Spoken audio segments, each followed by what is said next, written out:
Behind the Basketball Podcast, also known as M.O.B Podcast, episode 88. I'm Evan. And I'm Ja. And this is our basketball podcast. We recap, break down, and analyze players and teams from previous games from the previous day. How are you the start of the week Monday, Ja? Mondays are not my thing. I always say that. But I'm cooling. Tired, but cooling, like always. Like always, I'm doing good, cooling, chilling as well. Hope everyone having a good day. Hope everyone will have a good day. Probably your day probably won't be better than the Lakers' day last night because it has been announced that the Los Angeles Lakers have signed Andre Drummond, former All-Star of the Pistons and rebounding machine of the past decade, and he was on the Cavs most recently before they sat him out and brought him out. Great pickup by the Lakers, in my opinion. I'll go first on my take. Great pickup, great addition by the Lakers. A great big man presence they need. He can run the floor. He's athletic. He's one of the best rebounders in the game. Probably the best rebounder we have in the league today. He's good inside presence. He can bring you inside buckets. He's good off putbacks, good off lobs. What else can you say about this pickup? Again, in my opinion, people don't like to talk about it, or people don't say it because people don't know much about Andre because he was trapped in Detroit. But he's one of the most underrated big men in our league. Like, you know what I mean? People don't talk about him much because of the fact that he plays old school, traditional back to the basket kind of game. But just alluding to everything you said, a great rebounder, like one of the best rebounders in the game, probably one of the best of the best. Like, you know what I mean? In terms of that rebounding area. And him playing this Lakers team, he doesn't have, again, you talk about inside scoring presence. There's going to be nights when Braun and AD come back. He's not going to need to do that, to be honest. Like, all he has to do is just focus on rebounds. And even though he's not that great a defender, to be honest, like, you know, all he has to do is just control the paint, in my opinion. That's all he has to do. Be that low post presence and control the paint, and he'd be fine. Yeah. I agree. Big time for the Lakers again this signing. The last, big signings on the market, it was him and Aldridge. Aldridge went to Brooklyn, and the Lakers got Drummond. So, okay, what can you say? But yeah, I know you wanted him to go to the Celtics, but like, Well, Drummond, I didn't want him to, but I think it would have fit for the Celtics. They would have needed him. No, I agree with you 100% with that. Yeah, hell yeah. But in the end, it was Los Angeles Lakers beating out their rivals and getting Andre Drummond, the big free agent signing. Yeah. All right, let's talk some basketball. From last night's set of games, the first and only primetime game of the night, the Atlanta Hawks going up against Jamal Murray and Nikola Jokic's Denver Nuggets. And yeah, the Hawks had it going in the first quarter.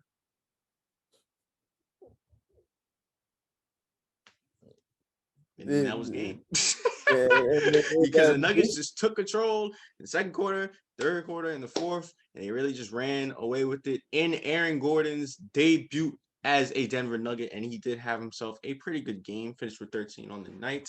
Jokic was close to a triple-double. I believe he was an assist shy. I checked 2 assists shy. JaMychal Green had 20 points coming off the bench, and this was a real balanced scoring effort for the Nuggets. It looked like every time the Hawks tried to pick up steam, the Nuggets just shut that down. Exactly. Yeah, just like what you alluded to, the Nuggets just had it going the moment the second quarter started. Like, it was a close battle, and then it just became their show after that point. JaMychal Green, most of his shots, I believe, came in that second to third quarter, and he balled out on the night. But yeah, again, when you're a team like the Nuggets that have it clicking on all cylinders offensively, then it's amazing what kind of wonders you could do against a team that has been playing really well as of recently in the Hawks. You know what I mean? But again, the Hawks defense isn't that well known. So it's just like this does not like a little bit. It does not surprise me that this happened to them.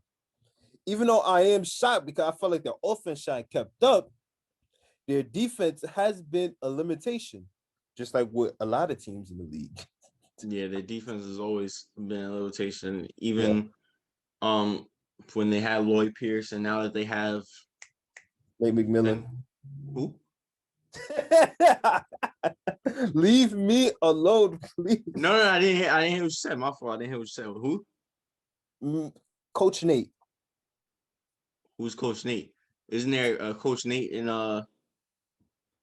in Indiana? Nah. I don't know who Yeah, you talking there's about. a coach named Nate in Indiana. I just know how to say his last name. But you got to distinguish who's the Hawks head coach? Just search him up. Search him up. Well, you're gonna get the opportunity to search him up, and then you find out. Oh, okay. Well, clearly, anyway. Well, yeah, the Hawks defense has been a problem for them, as you said, a lot of the teams in this league. And with the Nuggets and their offense and what they have, because offense don't really seem to be the problem for the Nuggets. They were just able to take over. Yeah, and just what you alluded to, Aaron Gordon had a great debut for them, and again, you can see how well he fits their system, even though it just won the game, and you got to see more the way the movement, because again, with his play style, his ability, because now he can stretch out the floor with his ability to shoot and everything like that, movement without the ball and stuff like that. He's going to do a lot of wonders for this team. I am 100% agrees with you. As a result, the Denver Nuggets do pick up this win, blowing out the Atlanta Hawks. Yeah. All right. Like I said, that was the only primetime game of the night. 3 other games on the night. Any other game that you'd like to talk over? Any thing that you saw, that you noticed? The Blazers versus the Raptors, and this was a really good game from start to finish, back and forth. The Raptors had a full head of steam to start off, and then it became the Blazers right then and there, and then it was just basically a close game in which each team was starting to try to make their stride, but nobody was truly going to get out to a big huge lead or anything. But it was a close game coming down the wire, and basically right after the 2-minute mark left in the fourth quarter, it became the CJ McCollum show basically. Man, he was just getting bucket after bucket after bucket coming down the stretch. He even shimmied on one of them right after that. You know what I mean? The things that he was just doing down the stretch was just amazing. One of the most elite bucket getters that we have in the game today. Of course, underrated because nobody really likes to talk about him much when it comes. Well, let me not say that, because they do talk about him, but not as much as they do compared to others. I say that for a fact. And even though the Raptors was still able to keep that game close, it just wasn't enough. Dame helped ice it at the free throw line, and then the Blazers just took that game from there. Yep. In the game where Norman Powell, Blazers facing his old team, and Gary Trent and Rodney Hood facing the Blazers, their old team. So in the end, yes, it was the Blazers picking up the victory over the Raptors. Next game. The next game, you talk about the rebuilding Magic versus the recently newly acquired player Andre Drummond, the Lakers, defending champions. Starless defending champions. Yes, and the Lakers had the momentum for most of this part of the game, but surprisingly, for some odd reason, this Magic team just never gives up. For some reason, don't you think so? You got no choice but to like it and respect it, because it's just whenever it feels the opposing team got it, the Magic just found some way to shock the world, and That's what they basically did. They tied up the game going into the fourth quarter, and then they was able to keep it up close with this Lakers team from defense threes. Like, they were just keeping up to it, and they had an opportunity to send this game into overtime, but unfortunately, they got a good look at the three, and it just didn't go down for them. And the Lakers ended up picking up this win from that point. Yes, yep. Dwayne Bacon, another good game. Also, Okiki of the Magic, another good game as well. That's how you say his name. Don't disrespect. Oh, I'm sorry, I didn't mean to laugh. Yes, apologize. You just didn't have to say it like that. Okiki. That's his last name. That's how you I say know. it. I'm just saying. You said Okiki. It made me laugh a little bit. Sorry. I'm just saying. Okay. I'm just saying. Yes, Kuzma and Dennis Schroeder both had great games. 21 for Kuzma, 21 and 11, and Schroeder with 24 on the night, and Montrezl Harrell 18 and 11 come off the bench.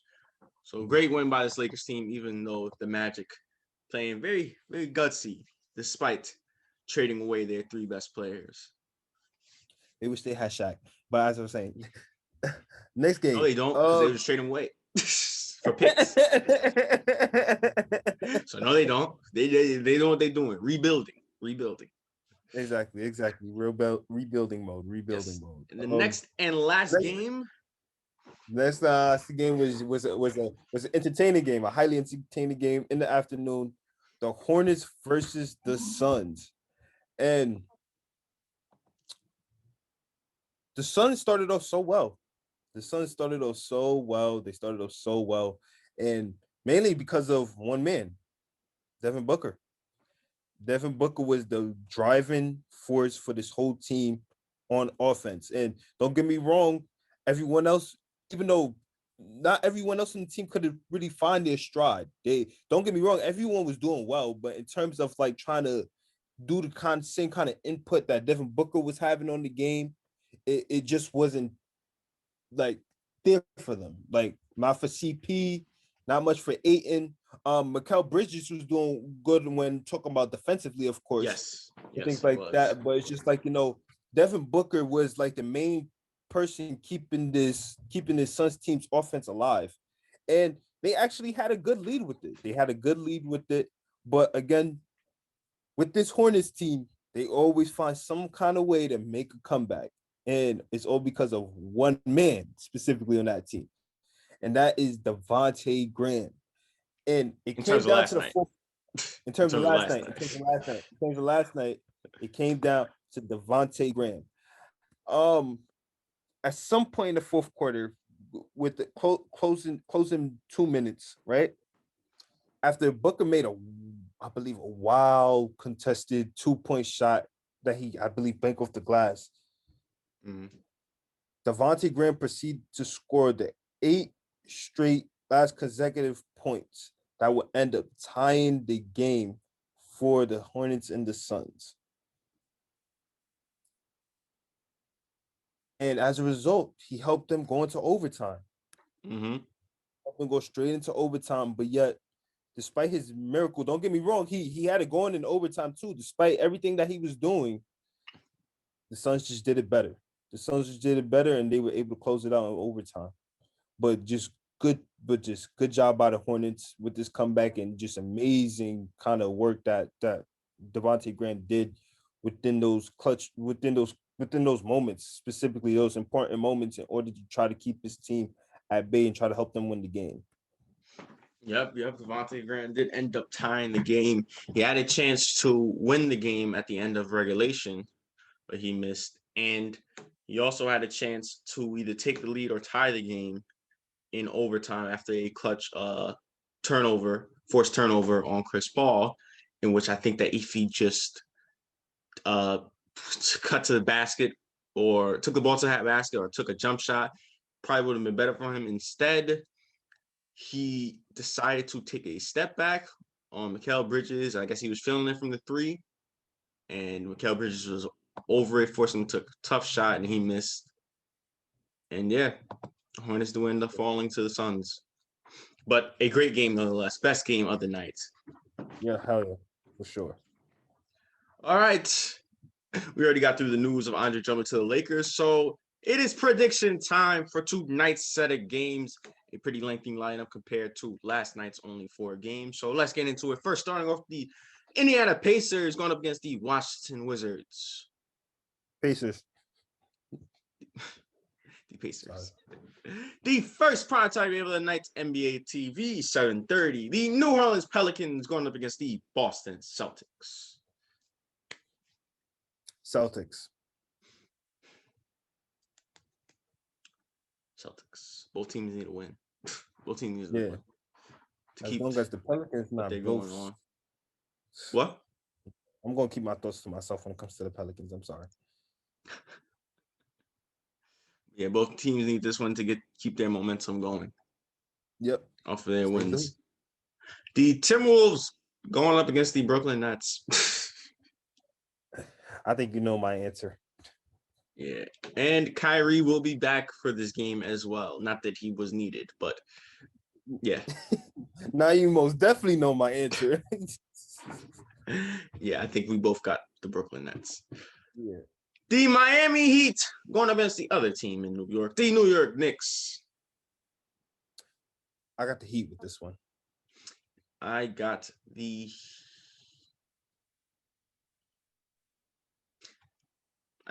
Knicks.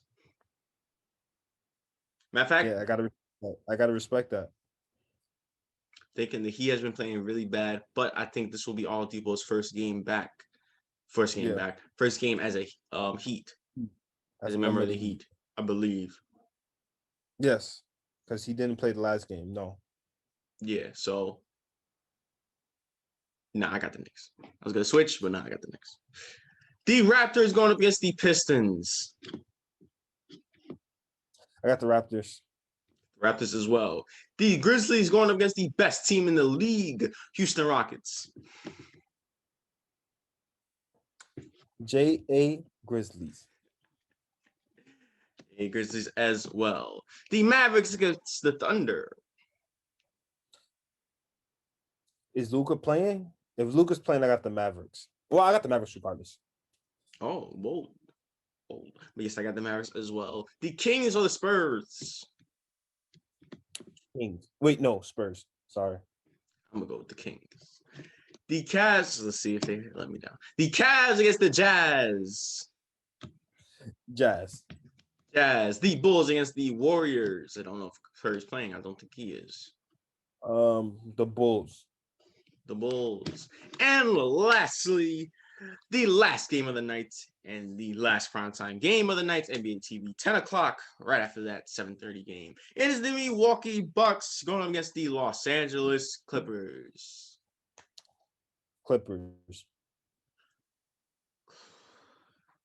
Bucks. Close. The last matchup they had, remember, it was a Sunday game in which the Clippers blew the lead and didn't score late, and the Bucks were able to take the win. Yeah, after having that big dominant third quarter, they wasn't able to score at all. That was embarrassing. Giannis. Giannis dominated.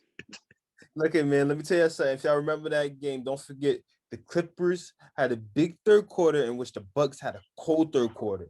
And then the script just flipped the moment the fourth quarter hit. I like that. That wasn't bad. All right. I think it's time to wrap things up. Any final thoughts? Just again, great signing by the Lakers. It won't do wonders with the way this Brooklyn team is looking, but hey, it does a lot of wonders, to be honest. But hey, I know everybody wants to look at the finals right now. I know we are not that far off to the playoffs, but listen, I know the objective is to win the chip. So yes, great signing by the Lakers. But let's worry about the teams in our conference. Yeah, hell yes. Like, I'll be scared to run against the Jazz, man, to be honest. Jazz have been playing great. Let the Lakers worry about the Western Conference teams. Of course, the end goal is to obviously make it to the finals and win the chip. Same thing with the Nets. Obviously, their end goal has to be to get to the finals and win a chip. But let's worry about the teams in the conference before we get too excited about what the finals matchup will be, because we still got a lot of basketball to be played. Yeah, you're right. You're right about that. I'm like, well, no, you're right. With that being said, thank you guys for watching today's pod. Make sure to tune into tomorrow's podcast. Make sure you like, share, and subscribe. Also, follow IG down in the description below. And once again, I'm Evan. And I'm Ja. And this was the Modern Basketball Podcast. Sorry about that. What are you doing? Oh, I don't even know, man. Then he said, and I'm Ja. That's an accident, man. Sorry. But I am Ja. There you go. Pee Wee Herman. Goodbye, everybody.